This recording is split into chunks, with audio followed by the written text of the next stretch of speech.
मुश्किल नहीं है कुछ दुनिया में, तू जरा हिम्मत तो कर, ख्वाब बदलेंगे हकीकत में, तू जरा कोशिश तो कर। नमस्ते दोस्तों, जोहार, मैं निमित सर आप सभी का अभिषेक चक्रवर्ती यूट्यूब चैनल में हार्दिक स्वागत करता हूं।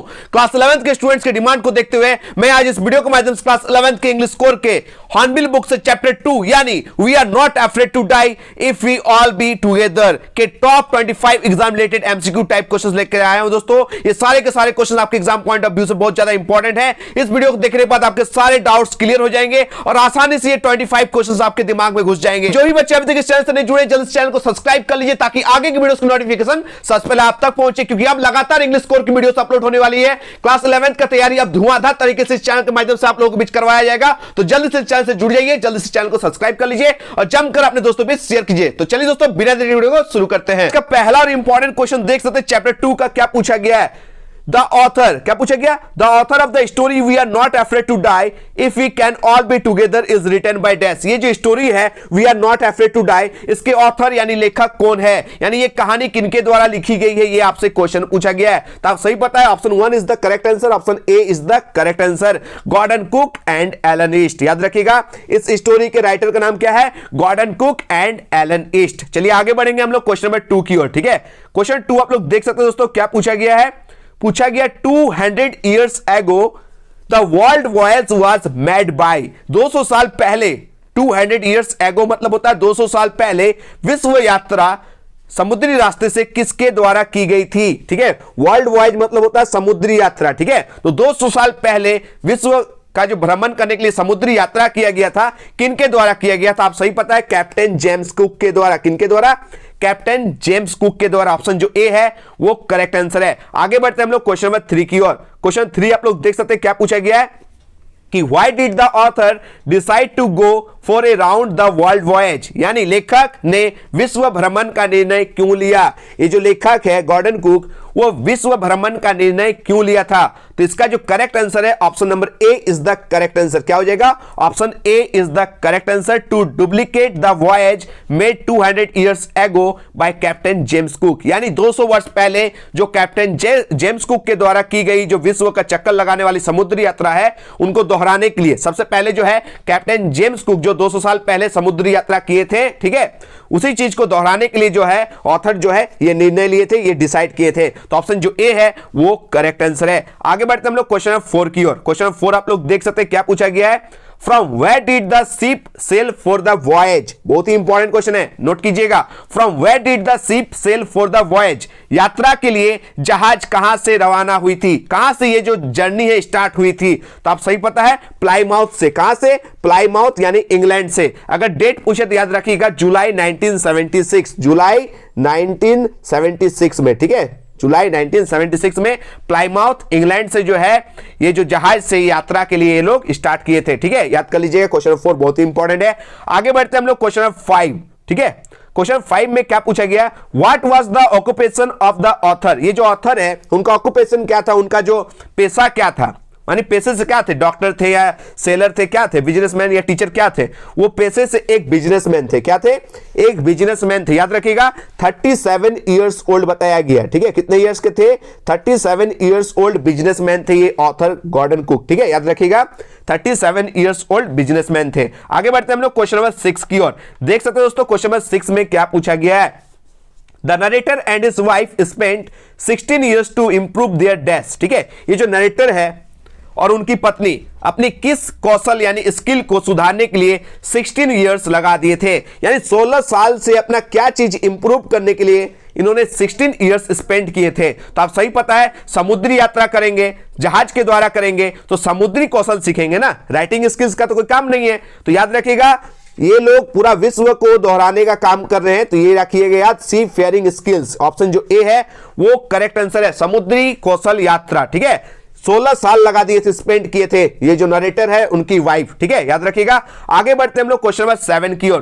क्वेश्चन 7 आप लोग देख सकते हैं, क्या पूछा गया। The special boat of the author was dash. ये जो स्पेशल बोट है, जो लेखक जो है विश्व यात्रा के लिए, समुद्री यात्रा करने के लिए जो निकले थे, उस स्पेशल बोट का नाम क्या है, ये आपसे क्वेश्चन पूछा गया है। उस स्पेशल बोट का नाम क्या था, ये सबसे इंपॉर्टेंट क्वेश्चन है, क्योंकि इसी बोट के माध्यम से पूरा समुद्र का यात्रा किए ऑथर। ठीक है, तो याद रखिएगा उस जो बोट का नाम था वेब वाकर था। अच्छा सर, वेब मतलब क्या होता है? आप सभी जानते हैं समुद्री लहर, समुद्री लहर को बोलता है वेव। तो उस वेब में भी जो वॉक कर जाए, उस वेब में भी जो वॉक कर जाए, टहल जाए यानी चल जाए, उसको बोलते हैं वेब वाकर। यानी बहुत अच्छा नाम है वेब वाकर, यानी वेब में भी, समुद्री लहर में भी जो चल जाए, उस स्पेशल बोट का नाम था वेब वाकर। याद रखिएगा। आगे बढ़ते हम लोग क्वेश्चन नंबर 8 की ओर। ठीक है, इस वेब वाकर से लगातार क्वेश्चन पूछे जाएंगे कि वेब वाकर जो नाव था ना, जो जहाज था, ठीक है, उस जहाज की लेंथ यानी लंबाई कितनी थी? देखिए कितना इंपॉर्टेंट क्वेश्चन है, पूछा हुआ क्वेश्चन है। ठीक है, जैक के द्वारा ये क्वेश्चन ऑलरेडी पूछा गया है कि जो वेब वाकर जो बोट है, स्पेशल बोट है, जिनके माध्यम से लेखक जो है पूरा समुद्र यात्रा किए थे, उस वेब वाकर का लेंथ कितना था यानी लंबाई कितना था? तो 23 मीटर। कितना? 23 metre is the correct answer. Option A is the correct answer. चलिए आगे बढ़ते हैं हम लोग क्वेश्चन 9 की ओर। क्या पूछा गया? The weight of the web walker वास। ये जो वेब वाकर, ये जो स्पेशल बोट है, उसका वेट कितना था, उसका वजन कितना था, ये आपसे क्वेश्चन में पूछा गया है। तो उनका वजन कितना था? याद रखिएगा, कितना वजन था? 30 टन। कितना वजन था? 30 टन। ऑप्शन जो बी है वो करेक्ट आंसर है। अगर ये वीडियो थोड़ी सी भी हेल्पफुल लगी तो प्लीज इस वीडियो को लाइक कीजिए, जमकर अपने सारे दोस्तों के बीच शेयर कीजिए। ठीक है, क्वेश्चन 10 की ओर देख सकते हैं। क्वेश्चन 10 में क्या पूछा गया है?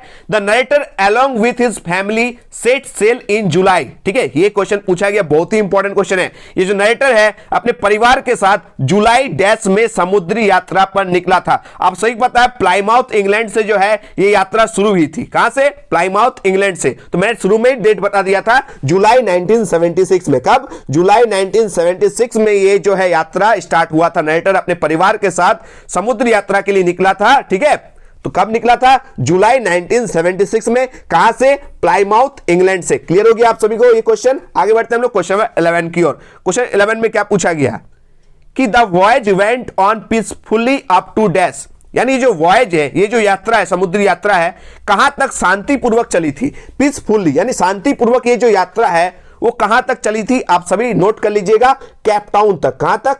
केप टाउन तक। ये जो समुद्री यात्रा है, ये लोग कोई भी टेंशन नहीं था, आराम से ये लोग केप टाउन तक पहुंचे थे। ठीक है, उसके बाद एक से एक जो स्टॉर्म जो है, तूफानों का सामना करना पड़ा था। आगे बढ़ते हम लोग क्वेश्चन नंबर 12 की ओर। क्वेश्चन 12 आप लोग देख सकते हैं क्या पूछा गया है।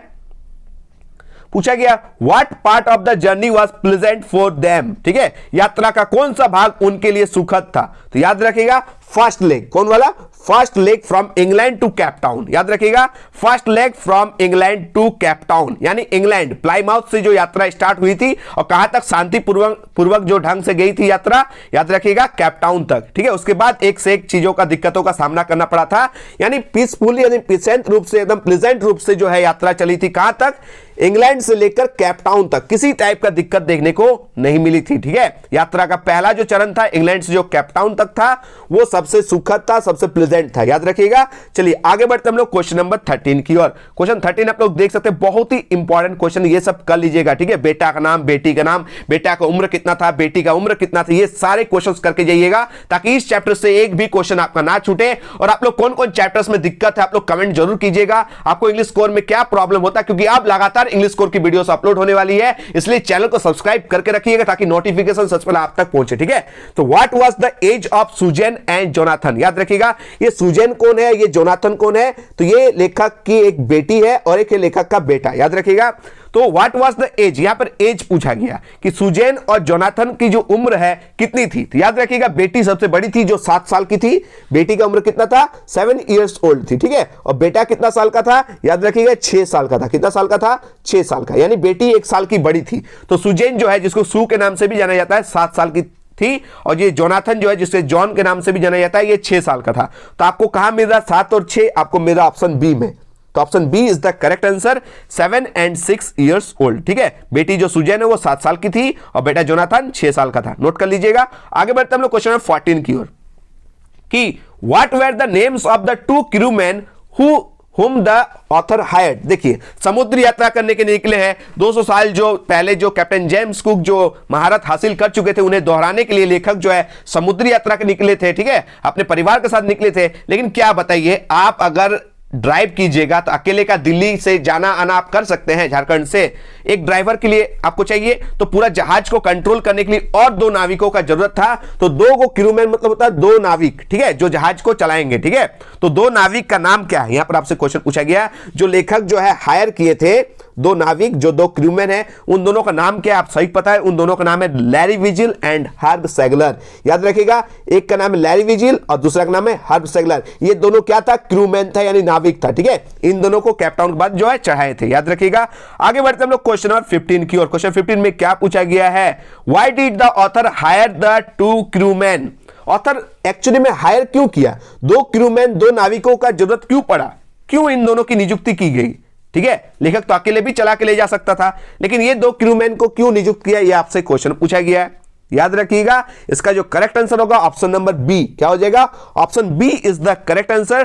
To help tackle one of the world's roughest seas, the southern Indian ocean. याद रखिएगा, दुनिया का सबसे तूफानी समुद्रों में से एक दक्षिणी हिंद महासागर का मुकाबला यानी पार करने के लिए उन्हें दो क्रूमैन की आवश्यकता थी, इसलिए उन्होंने दो क्रूमैन, एक लैरी विजिल और दूसरा हर्ब सैगलर को हायर किया था। याद रखिएगा, क्योंकि दुनिया का सबसे रफेस्ट सी जो है वो द साउथर्न इंडियन ओशियन है, उसे पार करना अकेले की बस की बात नहीं है, इसलिए वो दो क्रूमैन, दो नाविकों को नियुक्त किया था। एक का नाम लैरी विजिल था और दूसरा का नाम हर्ब सैगलर था। बहुत ही इंपॉर्टेंट क्वेश्चन है। चलिए दोस्तों, नेक्स्ट क्वेश्चन की ओर बढ़ते हैं। क्वेश्चन नंबर 16, ये भी इंपॉर्टेंट है, थोड़ा घुमा के पूछ दिया कि Indian Ocean was the roughest sea, so they took two crewman Larry Vigil and dash. आप सभी को मैंने बार बार बताया कि जो इंडियन ओशियन है, हिंद महासागर है, दुनिया का सबसे तूफानी समुद्र था, इसलिए उन्होंने दो नाविकों, एक लैरी विजिल को और दूसरा किन्हें हायर किया था, ये आपसे क्वेश्चन में पूछा गया। तो एक का नाम मैंने बताया लैरी विजिल और दूसरा का नाम भी मैंने बताया था हर्ब सैगलर। तो करेक्ट आंसर हो जाएगा option number B, Herb Seigler is the correct answer. ठीक है, तो लैरी विजिल और हर्ब सैगलर को करके जाना है, दोनों कहां से थे ये भी क्वेश्चन करके जाना है। चलिए बैक टू बैक बताते हैं, आगे बढ़ सकते हैं नेक्स्ट क्वेश्चन की ओर। क्वेश्चन नंबर 17 क्या पूछा गया है? Larry Vigil was dash crewman. ये जो लैरी विजिल है ये कहां का नाविक था? तो आप सही पता है, लैरी विजिल जो है एक अमेरिकन नाविक था। तो option number A is the correct answer, an American. याद लीजिएगा, लैरी विजिल कहां के थे? अमेरिका के थे, इसलिए अमेरिकन। ठीक है, आगे बढ़ते हैं हम लोग क्वेश्चन 18 की ओर। क्या पूछा गया? हर्ब सैगलर। ठीक है, तो सैगलर से आपको समझ में आ रहा है स्विस। ठीक है, तो हर्ब सैगलर कहां के नाविक थे? स्विस, यानी स्विट्जरलैंड के। याद रखिएगा, स्विस थे। क्या थे? स्विस। तो याद रखिएगा, ये थे स्विट्जरलैंड के और वो थे अमेरिका के। ठीक है, चलिए आगे बढ़ते हैं हम लोग क्वेश्चन नंबर 19 की ओर। क्वेश्चन 19 में क्या पूछा आप लोग देख सकते हैं कि who accompanied the writer in his round the world voyage.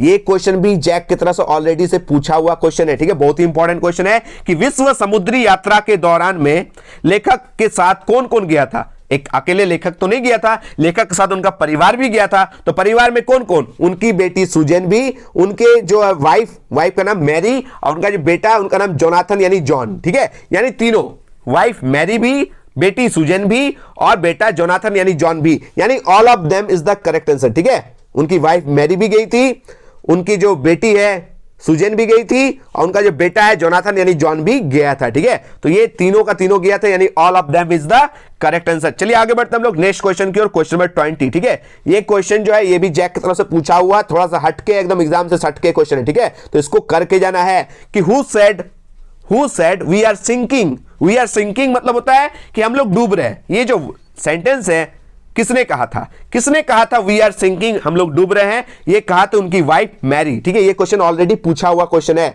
तो his wife Mary is the correct answer. चलिए आगे बढ़ते हम लोग क्वेश्चन नंबर 21 की ओर। क्वेश्चन 21 आप लोग देख सकते हैं क्या पूछा गया है? Who said we are not afraid of dying if we can all be together.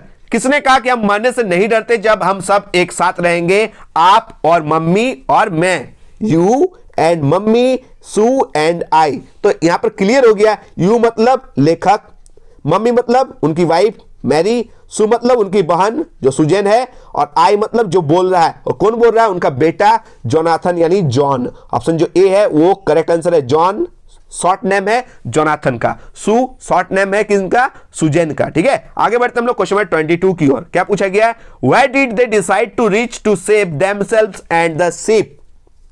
ये भी इंपॉर्टेंट क्वेश्चन है, बहुत ही इंपॉर्टेंट क्वेश्चन है कि उन्होंने खुद को और जहाज को बचाने के लिए कहां पहुंचने का फैसला किया, क्योंकि समुद्र में एक से एक स्टॉर्म्स का उन लोगों को सामना करना पड़ा था, एक से एक दिक्कतों का सामना करना पड़ा था, इसलिए उन्होंने कहां पहुंचने का निर्णय लिया था? तो आइल एम्स्टर्डम। याद रखिएगा ऑप्शन जो बी है वो करेक्ट आंसर। ये आइल एम्स्टर्डम क्या है आगे बताते हैं, क्योंकि नेक्स्ट क्वेश्चन वही है। ठीक है, तो ये करके जाना है। आगे देख सकते हैं क्वेश्चन नंबर 23 में पूछा गया आइल एम्स्टर्डम इज डैश, यानी ये जो आइल एम्स्टर्डम आप देख रहे हैं ये एक्चुअली में क्या है, ये एक आइलैंड है, एक टापू है, याद रखिएगा एक आइलैंड है। ऑप्शन जो ए है वो करेक्ट आंसर है। ये आइलैंड में कितने इनहेबिटेंट्स रहते थे, चलिए नेक्स्ट क्वेश्चन बताते हैं, ठीक है।